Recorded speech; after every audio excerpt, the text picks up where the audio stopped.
Telangana cabinet భేటీ ఈ నెల 17న CM Revanth Reddy అధ్యక్షతన జరగనుంది. జూబ్లీహిల్స్ బైపోల్ తర్వాత జరగనున్న తొలి భేటీపై రాజకీయ వర్గాలు ఉత్కంఠగా ఎదురుచూస్తున్నాయి. బైపోల్ విక్టరీపై సీఎం రేవంత్ ధీమాగా ఉన్నారు. జూబ్లీహిల్స్ ఎన్నిక గెలిస్తే వెంటనే స్థానిక సంస్థల ఎన్నికలు, మున్సిపల్ ఎన్నికలపైన ఫోకస్ పెట్టే అవకాశం ఉందనే ఫీలర్లు వస్తున్నాయి. కాంగ్రెస్ సర్కార్కు 42% బీసీ రిజర్వేషన్లు ఇష్యూ గుదిబండగా మారింది. బిల్లు చట్ట రూపంలోకి రాకపోవడం, హైకోర్టు స్టే విధించడం, రెడ్డి సంఘాల రిజర్వేషన్లు పెంచొద్దని కోర్టుల చుట్టూ తిరుగుతుండడం, ఎట్టి పరిస్థితుల్లో మా వాటా మాకే కావాలని బీసీలు అంటుండడంతో రాజకీయం మొత్తం ఎన్నికల చుట్టూ తిరుగుతోంది.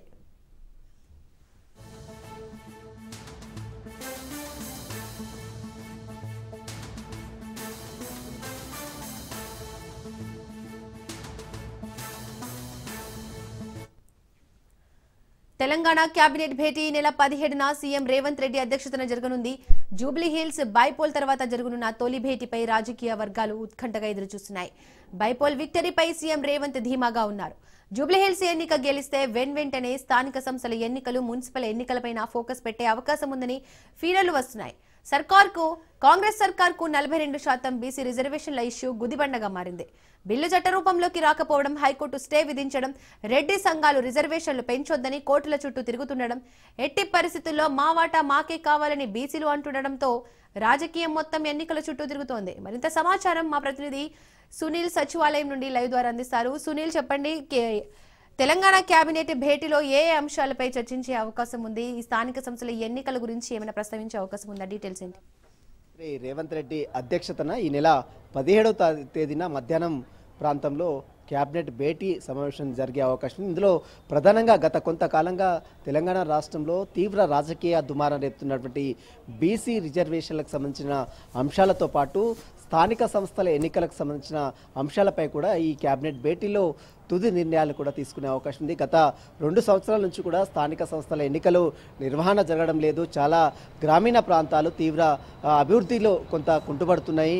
కాబట్టి వెంటనే స్థానిక సంస్థల ఎన్నికలకు సంబంధించిన విషయాలపై కూడా ఒక క్లారిటీ ఇచ్చే అవకాశం కూడా ఈ క్యాబినెట్ సమావేశంలో నిర్ణయం తీసుకునే అవకాశం ఉంది. ఎందుకంటే కోర్టు కూడా చాలా క్లియర్గా చెప్పింది, స్థానిక సంస్థల ఎన్నికలను ఎప్పటిలోగా నిర్వహిస్తారని పూర్తి వివరాలతో సమర్పించాలని గతంలోనే రాష్ట్ర ప్రభుత్వానికి హైకోర్టు సైతము ఆదేశాలు జారీ నేపథ్యంలో బీసీ రిజర్వేషన్లకు సంబంధించిన అంశాలు తేలేంత వరకు ఈ యొక్క స్థానిక సంస్థల ఎన్నికలు నిర్వహించకూడదని ప్రభుత్వం నిర్ణయం తీసుకుంది. కానీ ఇటీవల కాలంలో అటు తెలంగాణ హైకోర్టులోను, మరోవైపు సుప్రీంకోర్టులోను తెలంగాణ రాష్ట్ర ప్రభుత్వానికి పూర్తిగా నిరాశ కలిగింది. బీసీ రిజర్వేషన్లకు సంబంధించిన అంశాలపై కూడా కోర్టు కొట్టివేసినటువంటి పరిస్థితి నేపథ్యంలో ఇప్పుడు మరి స్థానిక సంస్థల ఎన్నికల నిర్వహణపై ముందుకు వెళ్ళాలా లేదా మరికొంత సమయం తీసుకోవాలా అనే దానిపై కూడా క్యాబినెట్ భేటీలో కీలక నిర్ణయం కూడా తీసుకునే అవకాశం ఉంది. దీంతో పాటు గిగ్ వర్కర్లకు సంబంధించినటువంటి సమస్యలు, మరోవైపు బీసీ రిజర్వేషన్లకు సంబంధించినటువంటి అంశాలపై కూడా ఈరోజు ఈ నెల 17వ తేదీన జరిగేటువంటి క్యాబినెట్ భేటీలో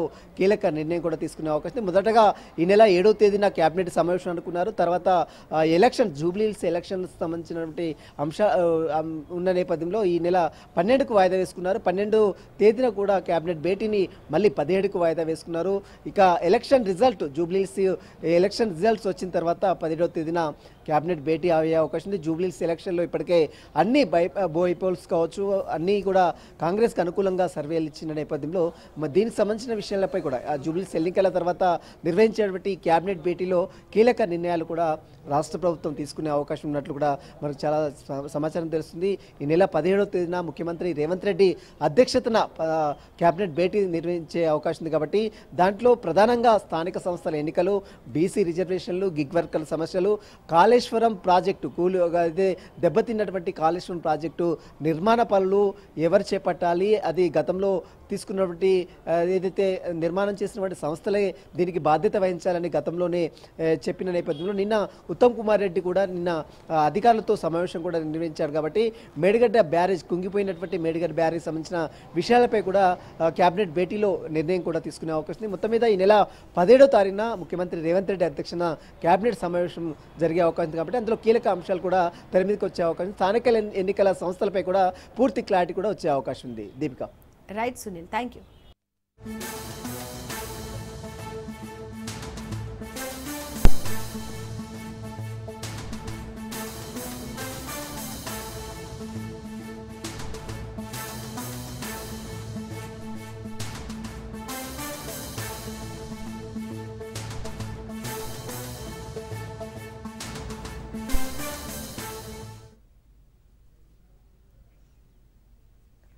విశాఖలో CII India Europe business round table సమావేశం నిర్వహించారు. ఈ కార్యక్రమంలో సీఎం చంద్రబాబు పాల్గొన్నారు.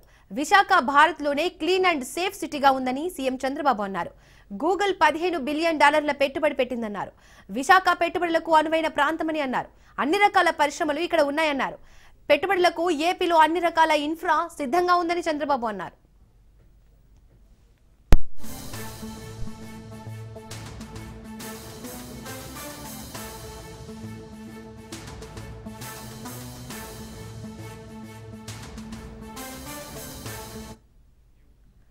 విశాఖలో CII India Europe business round table సమావేశం నిర్వహించారు. ఈ కార్యక్రమంలో సీఎం చంద్రబాబు పాల్గొన్నారు.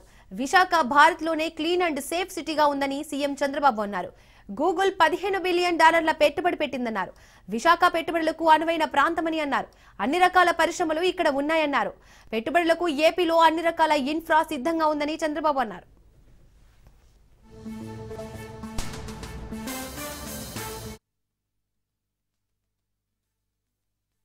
We are having very strong idea about it.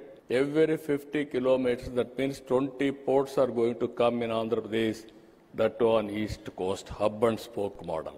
Even we are having excellent air connectivity. We are going to have 3 major airports and also connecting to feeder airports. Within 1 hour time, anywhere you can reach airport, and then national, international connectivity we are establishing. We are having excellent rail network, connecting to ports, connecting to Indian cities, markets, everything. Now with all these things, again, logistics parks, everything we are working. So what I wanted to emphasize here, we are having a very ambitious plans on solar energy.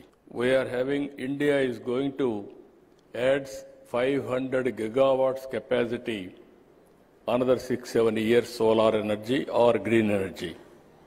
In that, Andhra Pradesh is going to contribute 160 gigawatts. You can imagine the scope, how we are going now. Once you decide to invest in India, in Andhra Pradesh, then it will become our business. All clearances we are going to get on war footing immediately. One of the biggest investment, RCR Mittal. This is a steel plant. We are launching now, another tomorrow, day of tomorrow. This is nearly 1,30,000 crores investment in Andhra Pradesh, especially from Europe friends. Germany is here. They are having strong knowledge. Now, you are having abundant opportunities in Andhra Pradesh. He had similar vision what I am having. I really appreciate him. You are also very aggressive. I can smell within no time. You are very positive, progressive, and also very, very enthusiastic. You want to do everything real time. I am very confident next election also is going to win. That is the stable government we are going to provide in India, and also investment will be safe. We are having very, very ambitious plans for our province. 3 trillion US economy, 2.4 trillion US economy by 2047. If you can come with your proposals or anything, even education, I am very happy. If you can come, we can work together how to take forward. With all these things, again, you are going to experience very good hospitality. Even in advance, I am requesting you to come next year. పొలంగట్టు వివాదం 2 కుటుంబాల మధ్య చిచ్చురేపింది. ఇరు కుటుంబాలు పరస్పరం దాడులు చేసుకున్న ఘటన కర్నూలు జిల్లా పత్తికొండ మండలంలో చోటు చేసుకుంది. దీంతో గాయపడిన వారిని మెరుగైన చికిత్స కోసం జిల్లా ప్రభుత్వ ఆసుపత్రికి తరలించారు. కొత్తపల్లి గ్రామానికి చెందిన జయరాముడు, నారాయణ కుటుంబాల మధ్య గత కొన్ని రోజులుగా పొలంగట్టు వివాదం కొనసాగుతోంది. ఈ క్రమంలోనే ఇరు కుటుంబాలు బుధవారం సాయంత్రం పరస్పరం దాడి చేసుకున్నారని పత్తికొండ పోలీసులు తెలిపారు. ఇరు వర్గాలపై కేసు నమోదు చేసి దర్యాప్తు చేస్తున్నట్లు వెల్లడించారు పోలీసులు.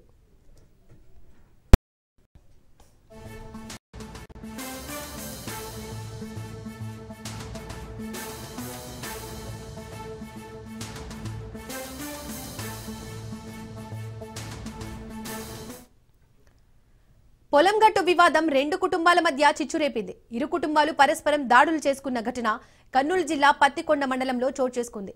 దీంతో గాయపడిన వారిని మెరుగైన చికిత్స కోసం జిల్లా ప్రభుత్వ ఆసుపత్రికి తరలించారు. కొత్తపల్లి గ్రామానికి చెందిన జయరాముడు, నారాయణ కుటుంబాల మధ్య గత కొన్ని రోజులుగా పొలంగట్టు వివాదం కొనసాగుతోంది. ఈ క్రమంలోనే ఇరు కుటుంబాలు బుధవారం సాయంత్రం పరస్పరం దాడి చేసుకున్నారని పత్తికొండ పోలీసులు తెలిపారు. ఇరు వర్గాలపై కేసు నమోదు చేసి దర్యాప్తు చేస్తున్నట్లు వెల్లడించారు పోలీసులు.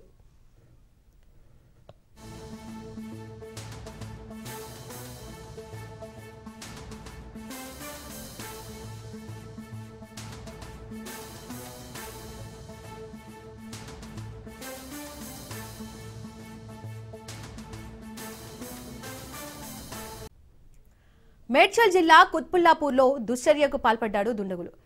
బహదూర్పల్లిలో నల్లపోచమ్మ అమ్మవారి విగ్రహాన్ని గుర్తు తెలియని దుండగులు ధ్వంసం చేశారు. దుండగులు అమ్మవారి విగ్రహం ధ్వంసం చేసిన హుండీ, నగదు, చీరలు అపహరించారు. సమాచారం అందుకున్న దుండిగల్ పోలీసులు ఘటనా స్థలానికి చేరుకుని పరిశీలించారు. ఘటనపై కేసు నమోదు చేసి దర్యాప్తు చేపట్టారు పోలీసులు. మరోవైపు అమ్మవారి విగ్రహ ధ్వంసంపై హిందూ సంఘాలు తీవ్ర ఆగ్రహం వ్యక్తం చేస్తున్నాయి. అమ్మవారి విగ్రహాన్ని ధ్వంసం చేసిన వారిపై కఠిన చర్యలు తీసుకోవాలని డిమాండ్ చేస్తున్నాయి.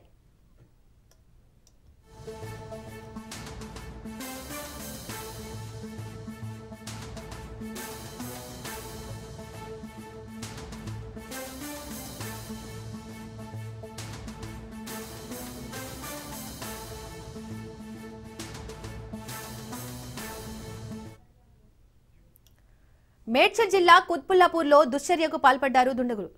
బహదూర్పల్లిలో నల్లపోచమ్మ అమ్మవారి విగ్రహాన్ని గుర్తు తెలియని దుండగులు ధ్వంసం చేశారు. దుండగులు అమ్మవారి విగ్రహం ధ్వంసం చేసిన హుండీ, నగదు, చీరలు అపహరించారు. సమాచారం అందుకున్న దుండిగల్ పోలీసులు ఘటనా స్థలానికి చేరుకుని పరిశీలించారు.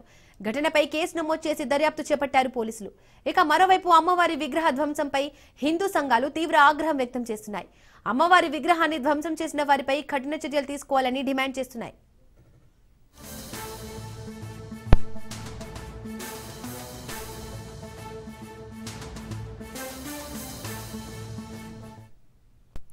బాపట్ల జిల్లాలో అతి పురాతన శ్రీ లక్ష్మీ చెన్నకేశవ స్వామి ఆలయంలో అద్భుత దృశ్యం భక్తులకు కనువిందు చేసింది.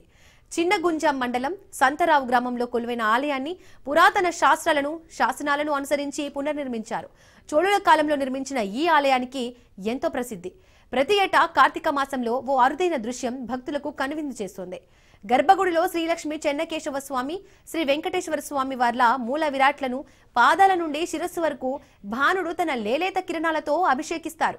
ఆ సుందర దృశ్యాన్ని తిలకించిన భక్తులు భక్తి పారవశ్యంలో మునిగిపోతారు. ఆ సమయంలో ఆలయ అర్చకులు స్వామివారికి ప్రత్యేక పూజలు నిర్వహిస్తారు.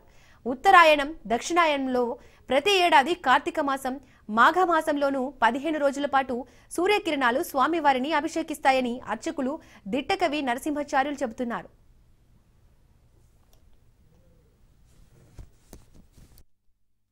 సంతరావురు గ్రామంలో వేంచేసినటువంటి లక్ష్మీ చెన్నకేశవ దేవస్థానం నందు ప్రతి సంవత్సరం కార్తీక మాసంలో అలాగే మాఘమాసంలో సూర్యకిరణాలు 15 రోజుల పాటు ఆపాదమస్తకం ప్రసరిస్తాయి. ఈ అద్భుత దృశ్యాన్ని తిలకించినటువంటి భక్తులు చాలా ఆనందాన్ని వ్యక్తం చేశారు. ఈ సందర్భంగా స్వామివారికి విశేష పూజా కార్యక్రమాలు జరుగుతాయి. ఈ దేవాలయాన్ని చోళరాజులు నిర్మించారు. తర్వాత 2008వ సంవత్సరంలో పునర్నిర్మాణం చేయడం జరిగింది. అయినప్పటికీ వాస్తులో ఎటువంటి దోషం లేకుండా నిర్మించడం వల్ల సూర్యకిరణాలు ఆపాదమస్తకం ప్రతి సంవత్సరం 2 సార్లు ప్రసరిస్తున్నాయి. ఈ దృశ్యాన్ని తిలకించినటువంటి భక్తులు ఆనంద పారవస్యంతో తన్మయులయ్యారు. సంతరావురు గ్రామంలో ఖమ్మం జిల్లా సత్తుపల్లి మండలంలోని గంగారం గ్రామం నేషనల్ హైవేపై కార్డన్ సెర్చ్ నిర్వహించారు.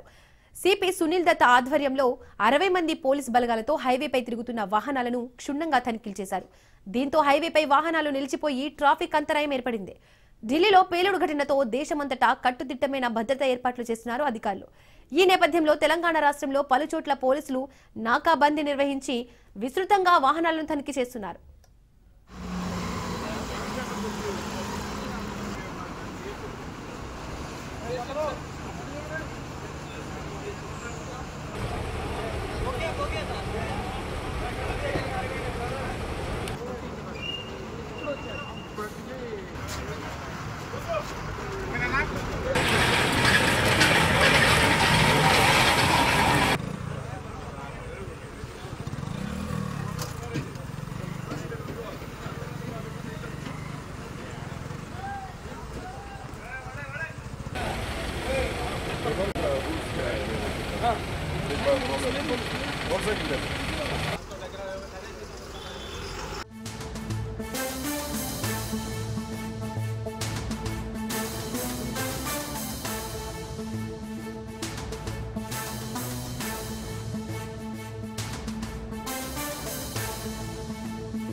ఢిల్లీ పేలుడు కేసులో తాజాగా మరో అరెస్టు చోటు చేసుకుంది. పేలుడు కేసులో ప్రధాన అనుమానితుడైన డాక్టర్ ఉమర్ ఉన్ నబీకి సంబంధం ఉన్నట్లు అనుమానిస్తున్న DL10CK 458 అనే ఎరుపు రంగు ఫోర్డ్ ఎక్స్పోర్ట్ కారును పోలీసులు స్వాధీనం చేసుకున్నారు. హర్యానాలోని కండవలి గ్రామంలో కనుగొన్నారు. అయితే ఆ కారును అక్కడ పార్క్ చేసిన వ్యక్తిని ఫరీదాబాద్ పోలీసులు తాజాగా అరెస్ట్ చేశారు. అతడిని ఫహీం గా గుర్తించారు. ఈ మేరకు అతడిని అదుపులోకి తీసుకుని విచారిస్తున్నట్లు నిఘా వర్గాల ద్వారా తెలిసింది.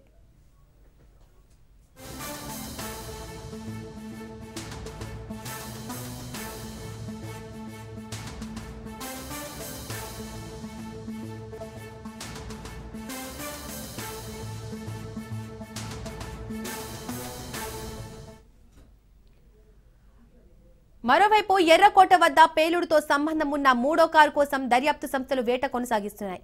ఉగ్ర కుట్ర కోసం 3 కార్లు వాడినట్లు అధికారులు అనుమానిస్తున్నారు. ఈ మేరకు ఎరుపు రంగు ఫోర్డ్ ఎకో స్పోర్ట్స్ కారును ఫరీదాబాద్ లో గుర్తించారు. ఇప్పుడు మూడో కారు మారుతి బ్రీజా కోసం పోలీసులు అన్వేషిస్తున్నారు.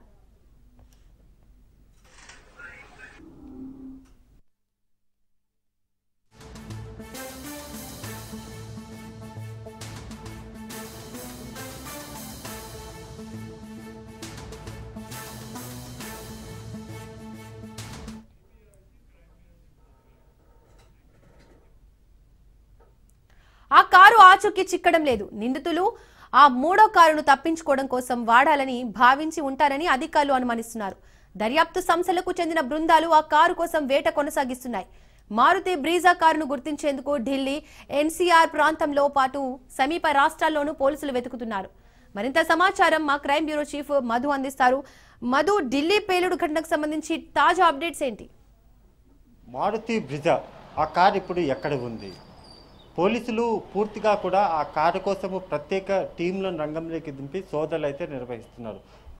డాక్టర్ ఉమర్ ఎవరైతే ఉన్నారో అతనికి సంబంధించినటువంటి కారు, అతను వాడినటువంటి కారును వైట్ కలర్ కారు ఏదైతే ఉందో బాంబ్ బ్లాస్ట్కి సంబంధించి వాడినటువంటి కారును అయితే అది తునకలు అయిపోయింది. ఇప్పుడు ఆ కారు ఎక్కడుందో ఏంటి అనేది మనకు పూర్తిగా తెలుసు. కానీ మరొక రెడ్ కలర్ కారు ఏదైతే ఉందో ఆ రెడ్ కలర్ కారుకు సంబంధించి పోలీసులు స్వాధీనం చేసుకున్నారు. ఆ కారుకు సంబంధించినటువంటి ఎవరు నడిపారు, ఎందుకు తీసుకుని వచ్చి అక్కడ పెట్టారు అనే దాని మీద పూర్తి వివరాలన్నీ కూడా ఆరా తీశారు. ఇప్పుడు మారుతి బ్రిజా కారు ఏదైతే ఉందో ఆ కారు ఎక్కడ ఉంది, ఎవరు ఆ కారుని ఇప్పుడు నడుపుతున్నారు, ఎవరు మెయింటైన్ చేస్తున్నారు అనేది ఇప్పుడు బయటికి రావాల్సినటువంటి విషయం.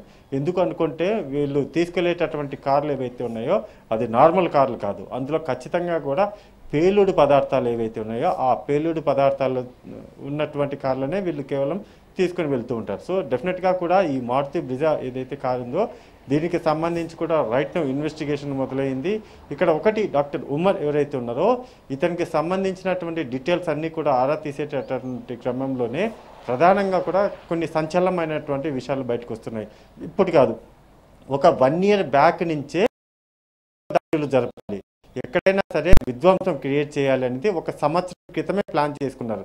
రిపబ్లిక్ డే ఏదైతే ఉందో ఆ రిపబ్లిక్ డే రోజున ఖచ్చితంగా బాంబ్ బ్లాస్ట్ జరపాలి అనుకున్నారు. కానీ చివరి నిమిషంలో ఆ ప్లాన్ అయితే సైలెంట్గా పక్కన పెట్టేశారు. కానీ మరికొన్ని ఏదైతే బాంబ్ బ్లాస్ట్ ఒక్కటే అనుకున్నామో అది మాత్రమే కాకుండా మరికొన్ని దశలు, అంటే ప్రజల మధ్య ఎలాగైనా సరే ప్రజల్లో మత విద్వేషాలు రెచ్చగొట్టేలాగా టెంపుల్స్ ఏవైతే ఉంటాయో, అంటే హిందూ టెంపుల్స్ ఏవైతే ఉంటాయో భారతదేశంలో ఉన్నటువంటి ప్రముఖ హిందూ ఆలయాల మీద దాడులు చేయడం, అక్కడ బాంబ్ బ్లాస్టులు జరపడం, అలా చేయడం ద్వారా కులాల మధ్య మతాల మధ్య కూడా రెచ్చగొట్టే విధంగా కూడా క్రియేటివిటీ అంటే వెదర్ని క్రియేట్ చేసేలాగైతే ప్లాన్ చేశారు. అది కుదరగలేదు. ఎందుకనుకుంటే పోలీసులకు 2 నెలల క్రితమే పోలీసులకు పట్టుబడుతున్నటువంటి ఉగ్రవాదుల నుంచి రాబడుతున్నటువంటి సమాచారం ఏదైతే ఉందో అందులో ఇవన్నీ కూడా ఒక్కొక్కటిగా బయటకు వస్తున్నాయి. ఉమర్ ఎవరైతే ఉన్నారో, ఇప్పుడు ఆత్మాహుతికి పాల్పడినటువంటి ఉమర్ ఎవరైతే ఉన్నారో అతను ఖచ్చితంగా కూడా ఆత్మాహుతి చేసుకున్నాడా, అతను మూవ్ అవుతున్నటువంటి కార్ ఏదైతే ఉందో ఆ వైట్ కలర్ కార్ ఏదైతే ఉందో ఆ మూవ్ అవుతున్నటువంటి క్రమంలోనే, అంటే చాలా చాలా స్లోగా మూవ్ అవుతున్నటువంటి క్రమంలోనే బ్లాస్ట్ జరిగింది. అది కీలకం. అక్కడ బ్లాస్ట్ జరగడానికి ఎక్కడైనా సరే ఒక కారు పార్క్ చేసినప్పుడు బ్లాస్ట్ జరిగితే ఖచ్చితంగా కారు కింద పెద్ద గొంతులాగా ఏర్పడేది, చాలా పెద్ద హోల్ లాగా ఉండేది. కానీ ఇప్పుడు జరిగినటువంటి బాంబ్ బ్లాస్ట్ ఏదైతే ఉందో, ఉమర్ నడిపినటువంటి కారు ఏదైతే ఉందో అక్కడ మాత్రం ఎక్కడా కూడా కింద పెద్ద స్థాయిలో గోతు ఏది ఏర్పడకపోవడంతో ఖచ్చితంగా ఇది మూవ్ అవుతున్నటువంటి, చాలా స్లోగా మూవ్ అవుతున్నటువంటి కారులోనే బ్లాస్ట్ జరిగింది అనేది నిర్ధారణకు వచ్చారు. దానితో పాటు కొన్ని టెక్నికల్ ఎవిడెన్స్లు ఏవైతే ఉన్నాయో వీళ్ళందరూ కూడా ఎక్కడెక్కడ తరచుగా కలుసుకునేవారు, ఎక్కడెక్కడ వీళ్ళు మొత్తం మీటింగ్లన్నీ కూడా ఏర్పాటు చేసుకునేవారు అనే దానికి సంబంధించి కూడా కీలక ఇన్ఫర్మేషన్ వచ్చింది. అందులో భాగంగానే వీళ్ళు వాడినటువంటి కార్లు, నివాసం ఉన్నటువంటి ఇళ్ళు ఏవైతే ఉంటాయో వాటన్నిటి మీద కూడా నిఘా పెట్టారు. అందులో భాగంగానే ప్రస్తుతం 3వ కారుకు సంబంధించినటువంటి ఇన్ఫర్మేషన్ అంతా కూడా రాబట్టడం జరుగుతుంది. అది ఎక్కడుంది, ఎవరు దాచిపెట్టారు, దాన్ని ఇన్ని రోజుల పాటు ఎవరు మెయింటైన్ చేస్తూ వచ్చారు, అసలు ఉగ్రవాదులు ఇంకా ఢిల్లీలో ఉన్నారా అనే దానికి సంబంధించి ఇన్వెస్టిగేషన్ అయితే మొదలైంది. డెఫినెట్గా అతి త్వరలోనే ఈ 3వ మారుతి బ్రిజా కారు ఏదైతే ఉందో దాన్ని పోలీసులు స్వాధీనం చేసుకునే అవకాశాలు కనిపిస్తున్నాయి. దీపిక, మధు, ఈ కారు నుంచి ఏమైనా అనుమానాస్పద వస్తువులు కానీ పేలుడు పదార్థాలు ఏమైనా స్వాధీనం చేసుకున్నారా? డెఫినెట్గా కూడా ఏ కారులో ఏముంది, అసలు కారు దొరకాలి. ఇప్పుడు కారు దొరికితేనే అసలు కారు లోపల ఏముంది, ఆ కారును ఎక్కడి నుంచి ఎక్కడికి తీసుకొని వచ్చారు, దాంట్లో ఎటువంటి పేలుడు పదార్థాలు ఏమైనా ఉన్నాయా అనేది చాలా కీలకం.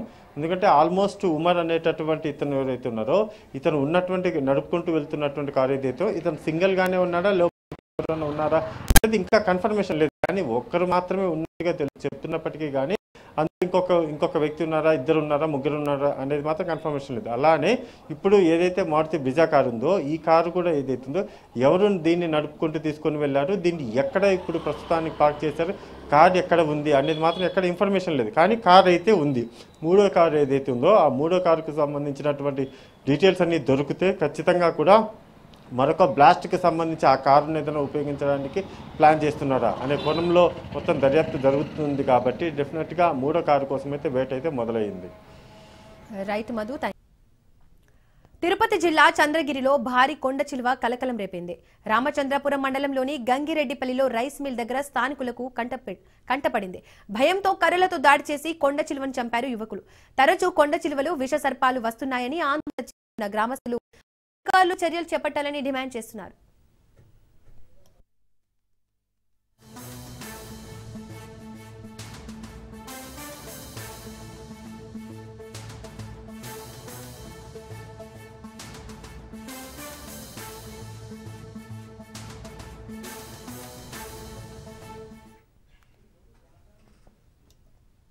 తిరుపతి జిల్లా చంద్రగిరిలో భారీ కొండ చిలువ కలకలం రేపింది. రామచంద్రపురం మండలంలోని గంగిరెడ్డిపల్లిలో రైస్ మిల్ దగ్గర స్థానికులకు కంటపడింది. భయంతో కర్రలతో దాడి చేసి కొండ చిలువను చంపారు యువకులు. తరచూ కొండ చిలువలు విష సర్పాలు వస్తున్నాయని ఆందోళన చెందుతున్న గ్రామస్తులు అధికారులు చర్యలు చేపట్టాలని డిమాండ్ చేస్తున్నారు.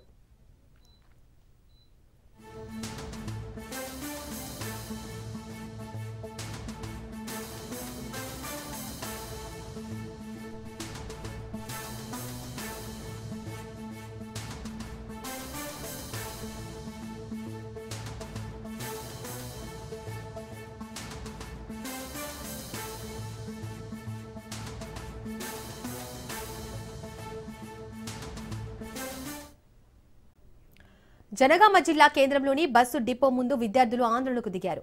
జనగామ నుండి చౌడారం గ్రామానికి నడుస్తున్న బస్సును పునరుద్ధరించాలని విద్యార్థులు డిమాండ్ చేస్తున్నారు. చౌడారంలోని మోడల్ స్కూల్కు చదువుకునేందుకు వెళ్తున్న విద్యార్థులకు బస్సు సౌకర్యం నిలిపివేసి డబ్బుల కోసం బస్సులను కిరాయికి ఇస్తున్నట్లు విద్యార్థి సంఘాల నేతలు ఆరోపిస్తున్నారు.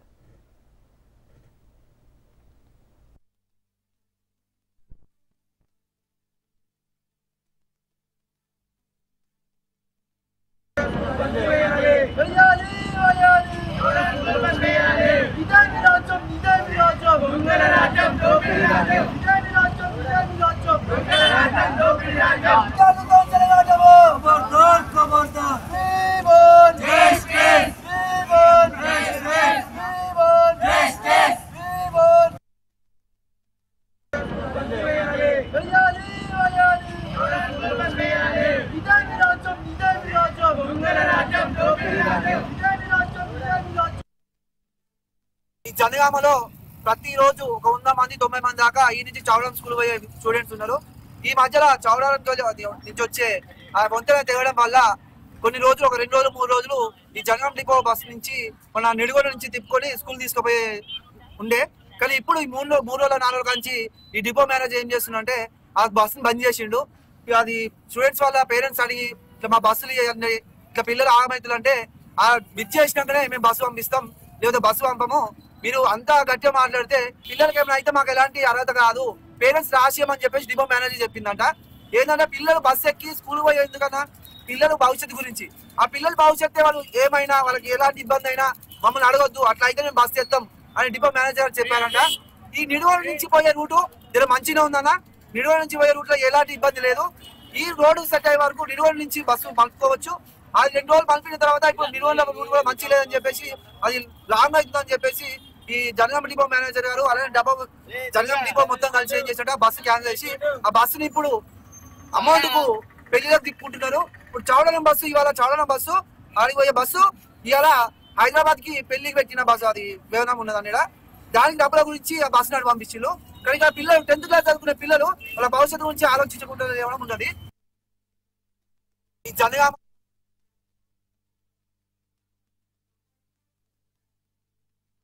బిఆర్ఎస్ భవన్ నుంచి ఎమ్మెల్సీ దాసోజు శ్రవణ్ మాట్లాడుతున్నారు. లైవ్ లో చూద్దాం. ఎవరైనా ఎప్పుడైనా చూసుకునేటువంటి ఒక అవకాశం ఉంటుంది. అందుకే మనం పోతే వెనుక గ్యాలరీ ఉంటుంది హైకోర్టులో, పోయి కూర్చోవచ్చు. అక్కడ మనం అడ్వకేట్ వేసి నల్లకోట వేసుకుంటే ఎవడైనా సరే ముందు కూర్చోవచ్చు. మరి ఏం సీక్రెట్ ప్రొసీడింగ్స్ ఉన్నాయి స్పీకర్ గారి ముందు? ఈ ఎమ్మెల్యే ఇంకొకటి, నేను ఓటర్ని, ఖైరతాబాద్ ఓటర్ని. ఫర్ ఎగ్జాంపుల్ దానం నాగేందర్, నేను ఆయన కోటేసిన 2023 ఎన్నికల్లో నేను ఆయన కోటేసిన. నేను ఓటేసిన దానికి భిన్నంగా ఆయన పార్టీని మారిపోయినాడు. మారిపోయిన తర్వాత ఆయన పైన, పార్టీ మారిన తీరు పైన స్పీకర్ ముందు న్యాయ విచారణ జరుగుతుంటే ఒక ఓటర్గా నేనెందుకు చూడొద్దు? సిటిజన్కి ఎందుకు రైట్ లేదు? నువ్వు అడ్వకేట్లు ఉండొద్దు అంటున్నావు, ఓటరు ఉండొద్దు అంటున్నావు, సిటిజన్స్ ఉండొద్దు అంటున్నావు, కనీసం లైవ్ టెలికాస్ట్ ఉండొద్దు అంటున్నావు. ఇదేమన్నా గూడు పుట్టానా? ఇదేమన్నా ఎవరిని ప్రొటెక్ట్ చేయాలని చెప్పని ప్రభుత్వం వ్యవహరిస్తూ ఉన్నది? ఎవరిని ఆదేశాల మేరకు స్పీకర్ గారు ఇటువంటి పనికిరాని ఆర్డర్ ఇచ్చినారు? స్పీకర్ గారు అంటే మాకు గౌరవం, but I don't think he's working according to his conscience. ఆయన రాజ్యాంగ ధర్మం ప్రకారంగా పనిచేస్తలేరు, రేవంత్ రెడ్డి గారి ధర్మం ప్రకారంగా పనిచేస్తున్నట్టుగా ఉంది. ఈ లేఖ ఎందుకు అడుగుతారు, క్రాస్ ఎగ్జామినేషన్ చేస్తారు. ఒట్టి అబద్ధాలు ఆడుతున్నారు, పచ్చి అబద్ధాలు ఆడుతున్నారు. వాళ్ళు పార్టీ మారినటువంటి వాళ్ళు పచ్చి అబద్ధాలు ఆడుతున్నారు. వాళ్ళని బట్టలు ఇప్పేస్తా ఉన్నారు అడ్వకేట్లు, మొత్తం నేకెడ్గా వాళ్ళని బట్టలు ఇప్పేస్తా ఉన్నారు. స్పీకర్ ముందు జరిగినటువంటి ఒక వాదోపవాదాల్లో నీళ్లు నములుతున్నారు, మా సమాధానం చెప్పలేకపోతున్నారు. పిటిషనర్స్ యొక్క అడ్వకేట్స్ మొత్తం బట్టలు చింపేస్తున్నారు. ఈ వ్యవహారం ప్రజలకు తెలియవద్దు అని చెప్పని, ఈ కుట్ర, ఈ కుతంత్రం, వాళ్ళు చేసినటువంటి ఒక మోసపూరితమైన పార్టీ మారిన వైఖరిని ఏ రకంగా నగ్నంగా ట్రిబ్యునల్ ముందు నిలబెడుతున్నారు అడ్వకేట్లు అనేటువంటి విషయం ప్రజలకు తెలిస్తే వాళ్ళ పరువు పోతుంది, పార్టీలో చేర్చుకున్నట్టుగా రేవంత్ రెడ్డి పరువు పోతుంది, నగ్న స్వరూపం బయట కనబడుతుంది అని చెప్పని ఇవాళ కుట్రపూరితంగా ఇటువంటి ఒక లేఖ ఇచ్చిండ్రు. ఇదేమన్నా నిజాం జమానా? ఇదేమన్నా నియంత జమానా? ఇదేమన్నా ఏమన్నా మనము ఇరాన్లో, ఇరాక్లో ఎక్కడన్నా ఉన్నామా? ఏమన్నా మనం డెమోక్రసీ, ఇది temple of democracy is assembly. అది అక్కడ ఈ రకమైనటువంటి ఒక రీతిలో ఒక అడ్డమైనటువంటి ఒక సర్క్యులర్లు పట్టుకొచ్చి వాళ్ళ పారదర్శకత లేకుండా, this is against the constitutional principles of article 19(1)(a). Freedom of speech అంటే freedom of right to know కూడా, మనకు తెలుసుకోవాల్సిన హక్కు కూడా కల్పించింది ఆర్టికల్ 14(21). మొత్తం అన్ని కూడా పొందుపరుస్తూ నేను ఇవాళ ఈ పెద్ద మనిషికి, స్పీకర్ గారికి ఈ లేఖ రాయటమైంది. దయచేసి మీరు ఆ నియంతృత్వ ధోరణితో రాసినటువంటి ఒక బులెటిన్ను విత్డ్రా చేసి మీడియా వాళ్లకు, అడ్వకేట్లకు, ప్రజలకు ఎవరైనా వచ్చి చూడగలిగే ఇంట్రెస్ట్ ఉన్నటువంటి వాళ్ళందరూ కూడా చూసేందుకు, ఈ బొంకుతూ దొంగ నాటకాలు ఆడుతున్నటువంటి ఒక పార్టీలు మారిన ఎమ్మెల్యేలు ఏ రకంగా అబద్ధాలు చెప్తారో వాళ్ళకు ఓటేసిన ప్రజలకు తెలియాలా. కాబట్టి దయచేసి ఆ బులెటిన్ను విత్డ్రా చేసుకోవాలని చెప్పని కోరుతున్నాము. అదేవిధంగా లైవ్ స్ట్రీమింగ్కు, అఫీషియల్ రికార్డింగ్కు పర్మిషన్ ఇవ్వాలని చెప్పని కూడా కోరుకుంటూ దీని మినిట్స్ను అన్నిటిని కూడా మొత్తం ప్రజల దృష్టికి తీసుకురావాలా. ఇది ప్రజాస్వామ్యాన్ని కాపాడేందుకు, రాజ్యాంగాన్ని కాపాడేందుకు. ఇది రేవంత్ రెడ్డి సొంత వ్యవహారం కాదు, లేకపోతే స్పీకర్ గారి సొంత వ్యవహారం కాదు. ఇది ప్రజలకు సంబంధించినటువంటిది, రాజ్యాంగానికి ఉల్లంఘనకు సంబంధించినటువంటిది, న్యాయాన్ని అందించేటువంటి ఒక ప్రక్రియ. కాబట్టి తప్పనిసరిగా ఇది మీడియా